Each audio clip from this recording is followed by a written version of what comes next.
আসসালামু আলাইকুম প্রিয় এইচএসসি 25 ব্যাচের শিক্ষার্থী বন্ধুগণ, আশা করি তোমরা সকলেই ভালো আছো।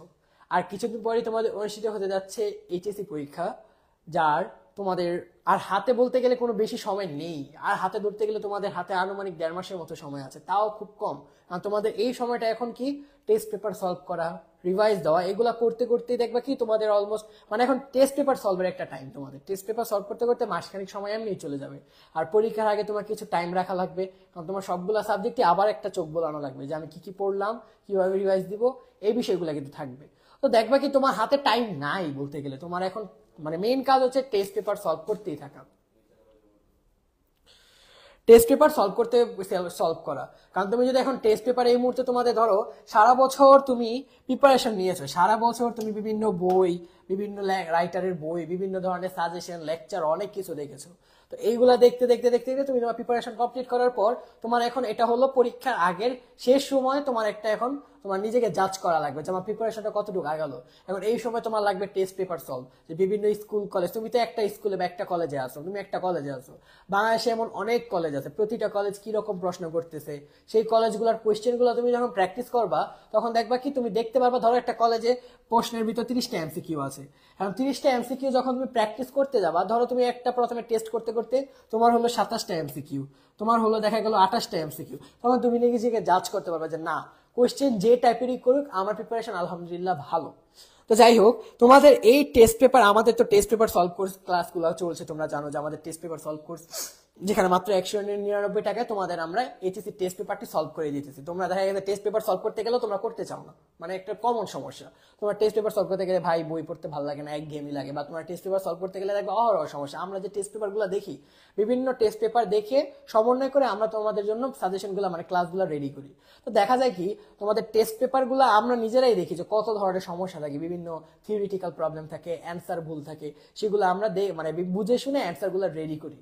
তো এগুলা তোমাদের মানে এই লেভেলে খুবই কষ্টকর। এক তো তোমাদের হাতে টাইম কম, পরবর্তীতে তুমি যদি এখন এগুলা প্র্যাকটিস করার জন্য মানে যে এটার সমস্যা সমাধানটা কই, কি পড়া লাগবে, এগুলা যদি দেখতে যাও যে উত্তরটা ঠিক না ব্যাঠি, তোমাদের অনেক টাইম কনজিউম করে। তো তাই তোমাদের এই কষ্ট লাগাবার জন্য এবং তোমাদের প্রিপারেশনটা 10 on 10 করার জন্য আমাদের টেস্ট পেপার সলভ কোর্সটি চলছে।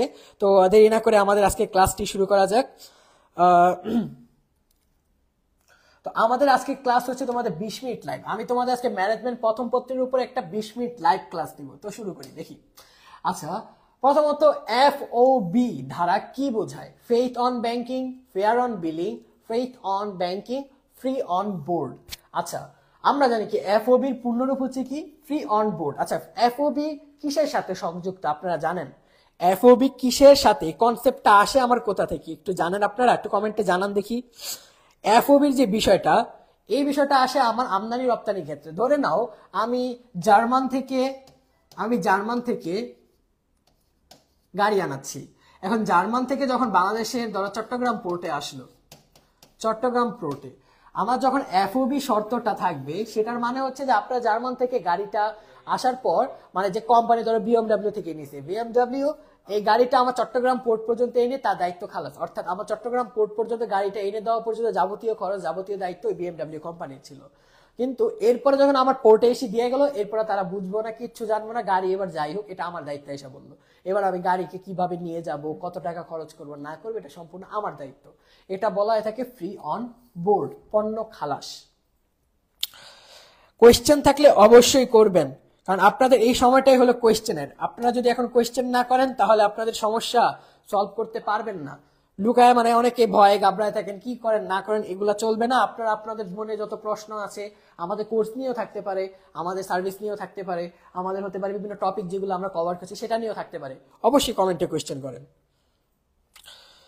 আচ্ছা, এরপরে দেখেন ব্যবসায়ের সমীকরণ হলো, আচ্ছা ব্যবসায়ের সমীকরণটা কি? আমার সি তো আসে না, যেহেতু আমার বিজনেসের বি লাগবে, এই দুটো অপশন কি আমার বাদ।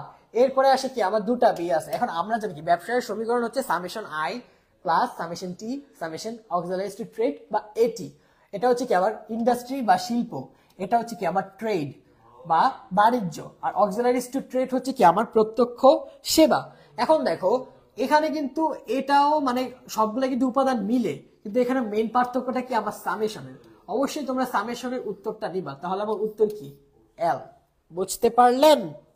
আপনারা কি বুঝতে পেরেছেন একটু কমেন্টে জানান, এবং আমাদের ক্লাসগুলা কারা কোথা থেকে করছেন এটাও জানান। দেখি আপনারা কে আমাদের ক্লাসগুলো, কারণ আমরা দেখি অনেক সময় খুলনার স্টুডেন্ট খুব ভালো ক্লাস দেখে, আমাদের খুলনার ঢাকা বিভাগের বিভিন্ন বিভাগ আছে, তবে খুলনা ঢাকা খুব বেশি ক্লাস দেখে।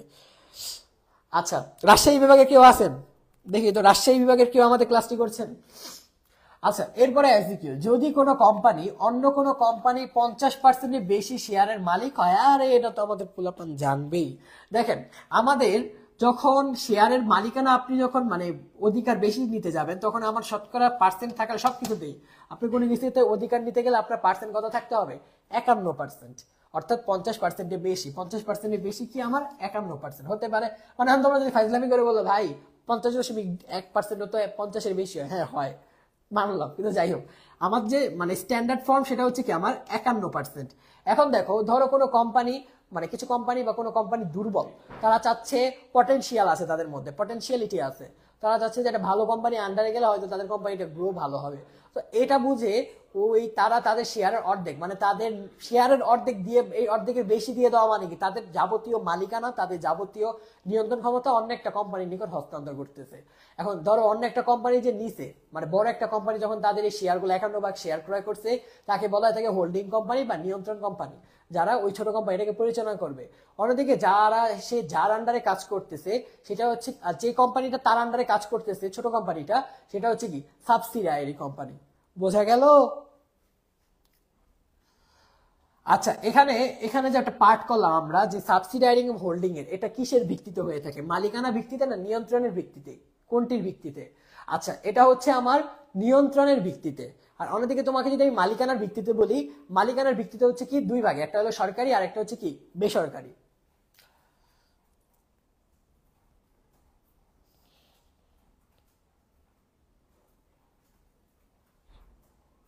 আচ্ছা, একজন বলতেছে কেমন আছে দীপ্ত? আচ্ছা, আলহামদুলিল্লাহ ভালো আছি, তুমি কেমন আছো? অভ্র অন্তরা ভদ্র অনু কেমন আছেন ভাইয়া? আমি ভালো আছি, তুমি কেমন আছো? আচ্ছা, অন্তরা অনু কুমিল্লা থেকে। মিজানুর রহমান, কত তারিখ থেকে ক্লাস স্টার্ট? তুমি কি আমাদের টেস্ট পেপার সলভ ক্লাসের কথা বলতেছো? আমাদের টেস্ট পেপার সলভ ক্লাস চলতেছে, আমাদের টেস্ট পেপার সলভ ক্লাস চলতেছে।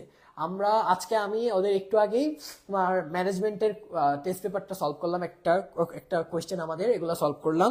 তো নেক্সটের উইকটা আমরা এখন পর্যন্ত এমসিকিউ সলভ করেছি, তো নেক্সটের উইকে আমরা সিকিউ স্টার্ট করবো, ওদের ওদের সিকিউ সলভ করা স্টার্ট করব।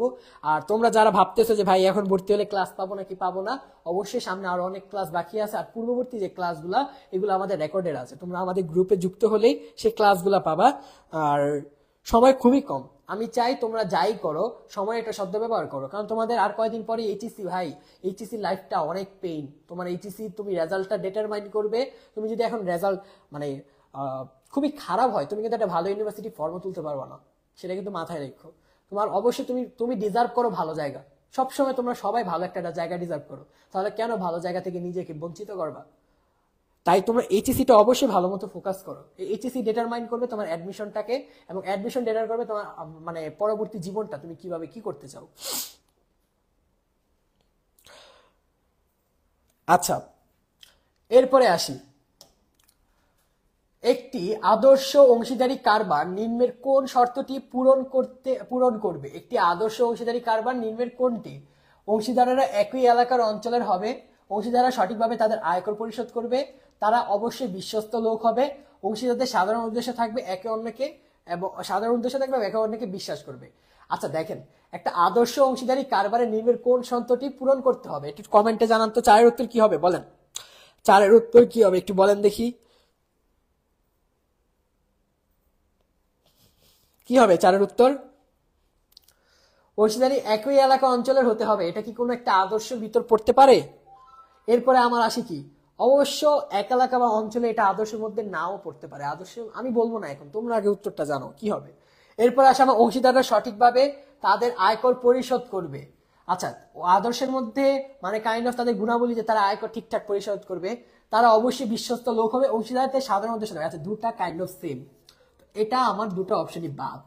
আচ্ছা, অংশীদার একই এলাকার অঞ্চল হতে হবে, এটাও বাদ, তাহলে আমার উত্তর কি এল, যে আমার অংশীদাররা যে আমার অংশীদাররা সঠিকভাবে তাদের আয়কর পরিশোধ করবে। একটি আদর্শ বৈশিষ্ট্য হচ্ছে তোমার, সরি এখানে তো শর্ত বলছে, দুঃখিত, যদি আমাদের এটা বৈশিষ্ট্য বলতো তাহলে আমি এলটা উত্তর ধরতাম, যে আমার বৈশিষ্ট্য যদি বলে। এখানে যেহেতু শর্তটি বলছে আমি শর্তটি খেয়াল করি নাই, যাই হোক শর্ত বলছে, যার কারণে আমার উত্তর কি হবে এন, যে অংশীদাররা সাধারণ উদ্দেশ্য থাকবে এবং একে অপরকে বিশ্বাস করবে।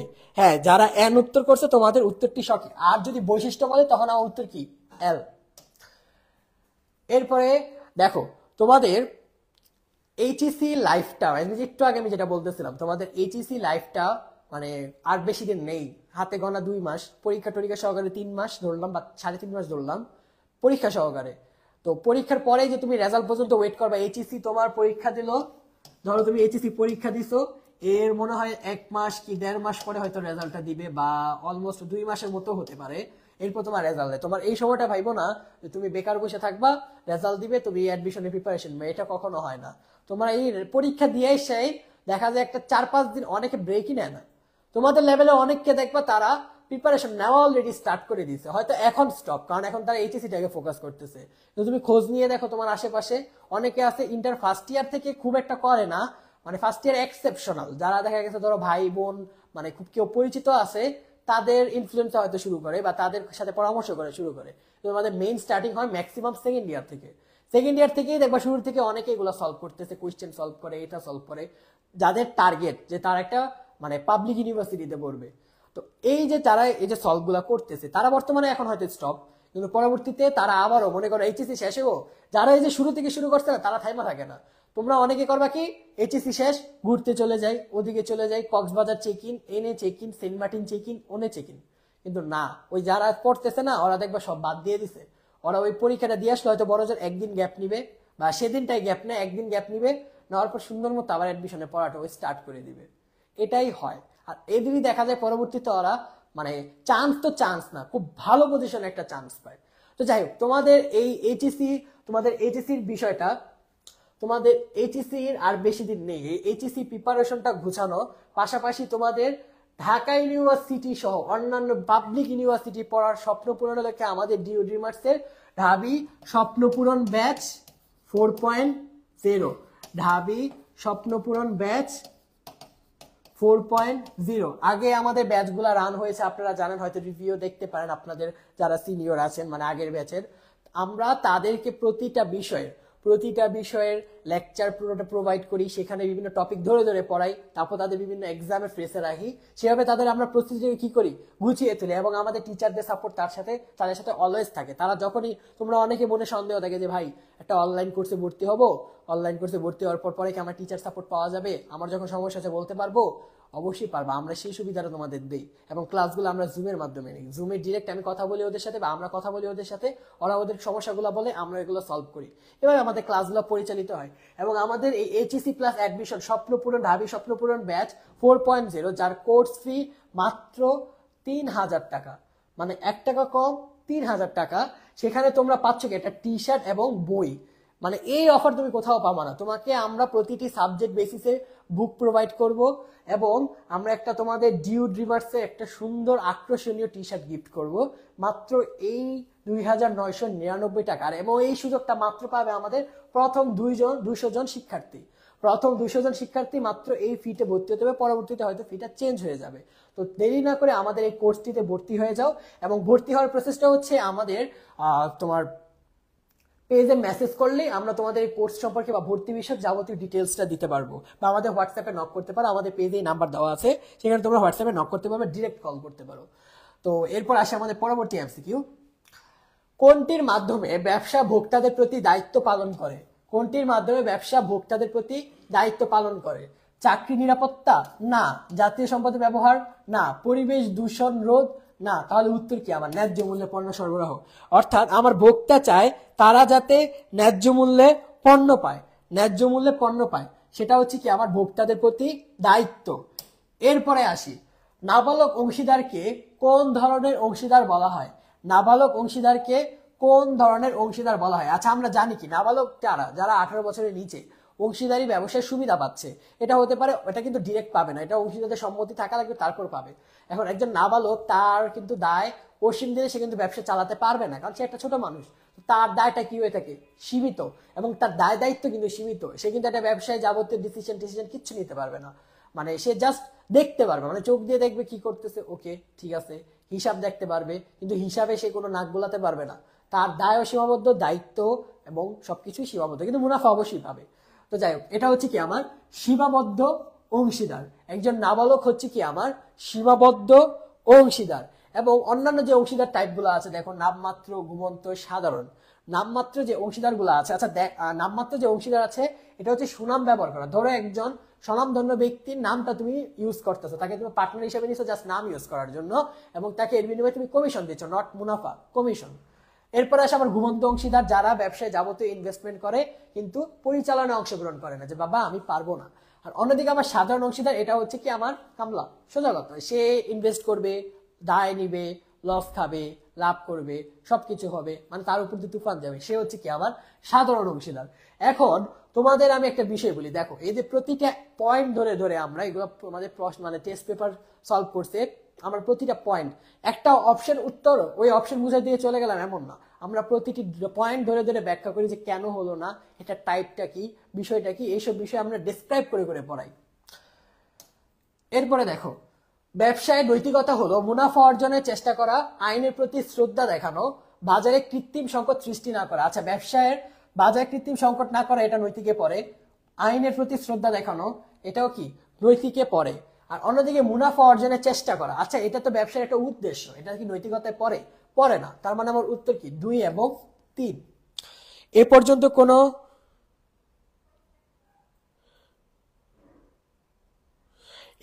কোনো প্রশ্ন আছে তোমাদের?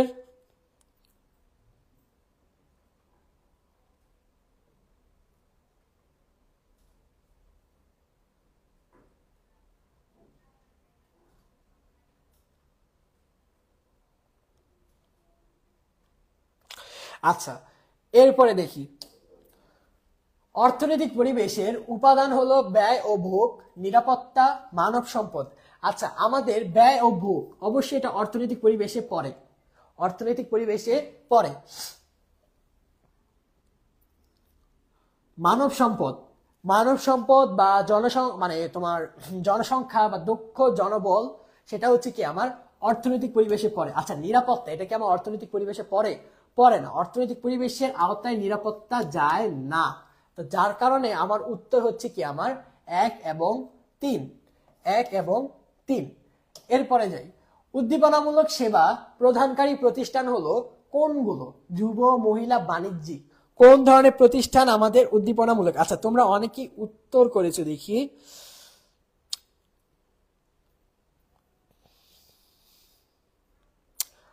আমার 9 উত্তর কি হবে বলেন?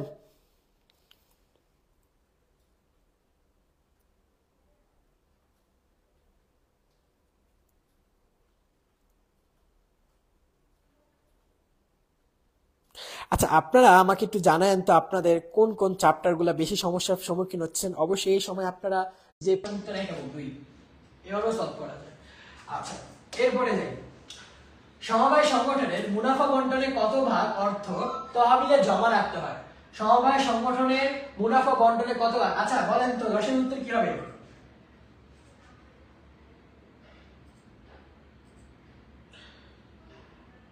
আচ্ছা, আরেকজন বলছে ভাই আবার একটু বুঝান, আপনার কোনটাতে সমস্যা, একটু পয়েন্ট নাম্বারটা বলবেন, কত নাম্বার এমসিকিউ? আচ্ছা, মুস্তাফি মোর্শেদ বলছে চ্যাপ্টার 6 এ প্রবলেম। আচ্ছা ঠিক আছে, চ্যাপ্টার 6।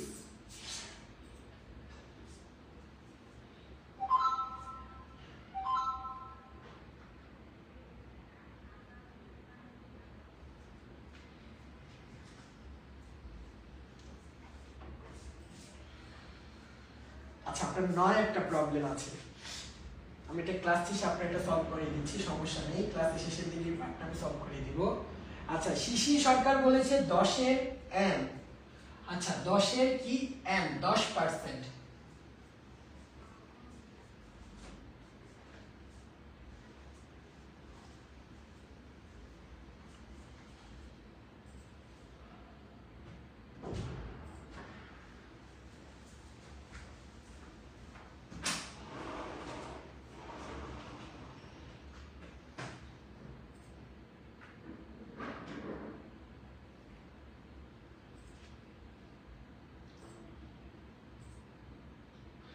আচ্ছা দেখেন, আপনারা যারা বলতেছেন 10-এর n উত্তরটি দুঃখিত নেওয়া যাচ্ছে না, উত্তর হচ্ছে কি আমার l, অর্থাৎ আমার সমবায়ের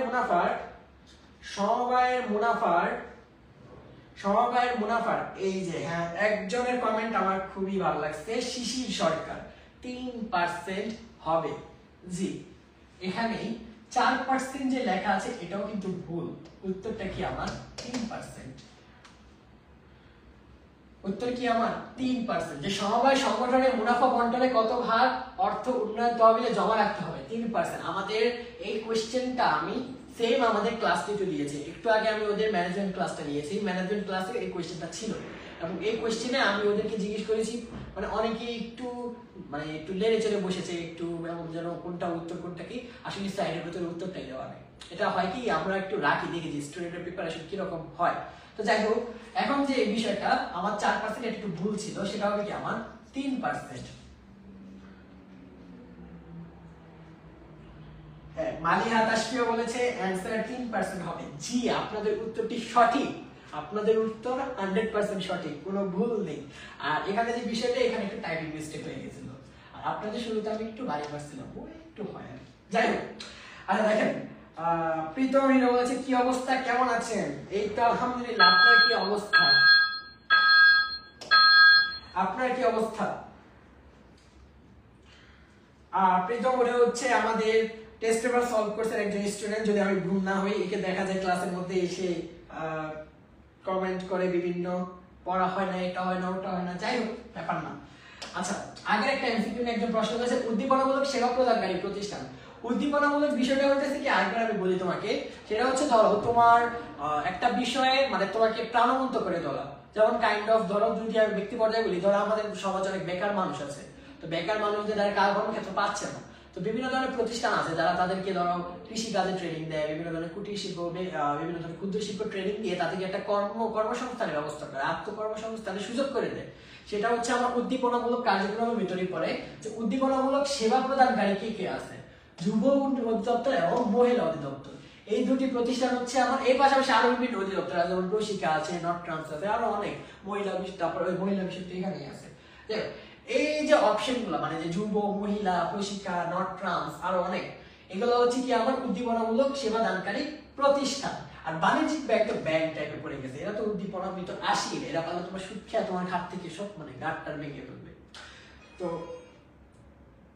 সোহাগ বলেছে, আচ্ছা হ্যাঁ, মুস্তাসিম মোর্শেদ চ্যাপ্টার 6 প্রবলেম ভাই, হ্যাঁ আমি দেখেছি, নেক্সট ইনশাআল্লাহ এটা কভার করার ট্রাই করব আমি। আর এদিকে আচ্ছা, তোমাদের যাদের একটু প্রবলেম হয় যে বিভিন্ন টপিক নিয়ে, তোমরা চাইলে আমাকে কমেন্ট করে জানাতে পারো যে তোমাদের কি কি বিষয়ে প্রবলেম হয়, আমি এগুলো সলভ করার ট্রাই করব। আমি আমার আইডি থেকে কমেন্ট করে দিচ্ছি।